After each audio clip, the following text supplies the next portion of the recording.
வணக்கம் மக்களே, welcome to budgetable properties. Last வீடியோவில் நம்ம ரியல் எஸ்டேட்னா என்னென்னு பார்த்தோம். ஸோ அதுக்கப்புறம் உங்களுக்கு ஒரு கிளாரிட்டி கிடச்சிருக்கும். இஃப் சப்போஸ் நீங்கள் பார்க்கலன்னா அதை பார்த்துட்டு வாங்க, அப்போ தான் உங்களுக்கு இந்த வீடியோ புரியும். ஓகே, ஸோ ரியல் எஸ்டேட்ஸில் 4 மேஜர் டைப்ஸ் இருக்குதுன்னு சொல்லியிருந்தோம். அதில் ஃபர்ஸ்ட் டாபிக் தான் நம்ம இன்றைக்கி பார்க்க போகிறோம். இன்றைக்கி நம்ம பார்க்க போகிற topic residential real estate. Residential real எஸ்டேட்னு சொல்கிறாங்கல்ல, அப்படின்னா என்னென்னு யோசிச்சிருக்கீங்களா? சிம்பிளாக சொல்லணுன்னா மக்கள் குடியிருக்கிற எல்லா இடங்களையும் சொல்லலாம். ஃபார் எக்ஸாம்பிள், தனி வீடு, அப்பார்ட்மெண்ட், டெக்கன் ஹவுஸ் போல் எங்கெல்லாம் மக்கள் இருக்க முடியுமோ அதெல்லாம் தாங்க ரெசிடென்ஷியல்னு சொல்லுவாங்க.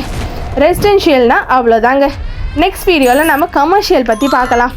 நீங்கள் ப்ராப்பர்ட்டிஸ் வாங்கவோ இல்லை விற்கவோ இல்லைனா மார்க்கெட்டை தெரிஞ்சுக்கிறவங்களா இருந்தீங்கன்னா உங்களுக்காக தாங்க இந்த வீடியோ. ஸோ உங்கள் கனவு வீட்டுக்கான கதவு திறக்க நாங்கள் இருக்கோம். வீடு வாங்கணும் இல்லை விற்கணுன்னா ஸ்க்ரீனில் தெரிகிற இந்த நம்பருக்கு கால் பண்ணுங்கள். ரியல் எஸ்டேட் பற்றி டெய்லி அப்டேட்ஸ் வேணும்னா மறக்காமல் ஃபாலோ பண்ணிக்கோங்க. அப்புறம் உங்கள் அழகான வாழ்க்கைக்கு நாங்கள் கேரண்டி.